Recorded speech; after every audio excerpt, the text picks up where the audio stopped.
जीवन में क्या अवसर है, क्या परिस्थिति है, ये इस बात पर निर्भर नहीं होता कि परिस्थिति क्या है। ये इस बात पर निर्भर होता है कि हम उस परिस्थिति को किस भांति लेते हैं, किस एटीट्यूड में, किस दृष्टि से। तो मुझे ज्ञात नहीं होता कि कोई भी ऐसी परिस्थिति हो सकती है जो आपके जीवन में प्रभु की तरफ जाने से आपको रोकती हो। आप ही अपने को रोकना चाहते हो तो बात दूसरी है, तब हर परिस्थिति रोक सकती है। और आप ही अपने को न रोकना चाहते हो तो कोई ऐसी परिस्थिति न कभी थी और न कभी हो सकती है। थोड़ा ध्यान से अपनी दृष्टि को देखने की कोशिश आप करना, परिस्थिति पर दोष मत देना। थोड़ा ध्यान करना इस बात पर कि मेरा दृष्टिकोण, परिस्थिति को समझने की मेरी वृत्ति, मेरी अप्रोच, मेरी पहुंच तो कहीं गलत नहीं है। कहीं मैं गलत ढंग से तो चीजों को नहीं ले रहा हूं। दूसरी बात,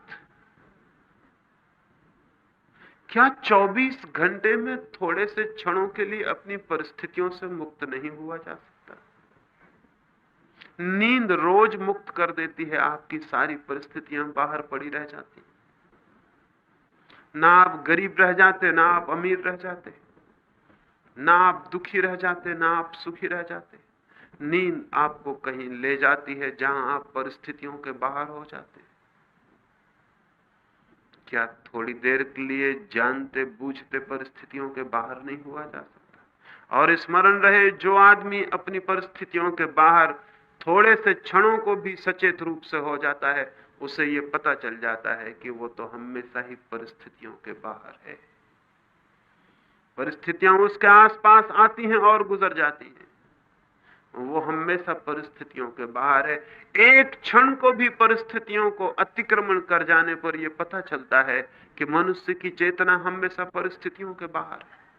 सांझ आती है, सुबह आती है, सूरज निकलता है, रात आ जाती है, आदमी के आसपास से सब गुजर जाता है और आदमी हमेशा अलग खड़ा रह जाता है। जिस दिन इस पृथकता का बोध होगा, जिस दिन जीवन के बीच इस साक्षी का भाव उदय होगा कि मैं तो दूर खड़ा रह जाता हूं, धाराएं आती हैं और बह जाती हैं, हवाएं आती हैं और गुजर जाती हैं, धूप आती है, शीत आती है, वर्षा आती है, गर्मी आती है, और मैं दूर खड़ा रह जाता हूं, मैं पृथक अलग खड़ा रह जाता हूं।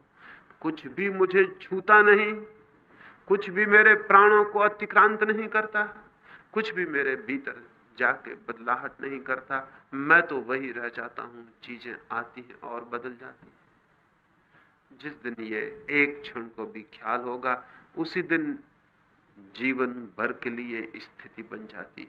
तो थोड़ी देर परिस्थितियों के बाहर होने की क्षमता जुटानी चाहिए। परिस्थितियों के लिए रोते रहने से कोई भी फल नहीं। ध्यान का अर्थ इतना ही है कि हम परिस्थितियों के बाहर जा रहे हैं थोड़ी देर को। ध्यान का यही अर्थ है, परिस्थितियों के बाहर उठ जाना, दूर हट जाना, ऊपर उठ जाना, परिस्थितियों के पार खड़े हो जाना। जैसे कोई हवाई जहाज पर ऊपर उड़ रहा हो, वृक्ष नीचे छूट जाते, पहाड़ नीचे छूट जाते, बादल नीचे छूट जाते। ठीक वैसे ही जैसे ही कोई ध्यान के शून्य में प्रवेश करता है, वैसे ही परिस्थितियां, घर द्वार, पत्नी, बच्चे, अर्थ सब पीछे छूट जाता है। जीवन चेतना एक नई दिशा में उड़ान लेना शुरू कर देती है। और तब पता चलता है कि जिन परिस्थितियों से हम घिरे थे, उनमें घिरे तो जरूर थे, लेकिन घिरे होकर भी हमेशा बाहर थे।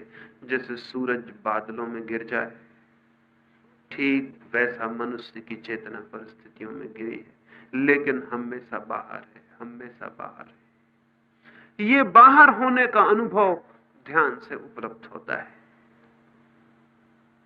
परिस्थितियों पर दोष न दें, रास्ता निकालें, रास्ता जरूर मिल जाता है।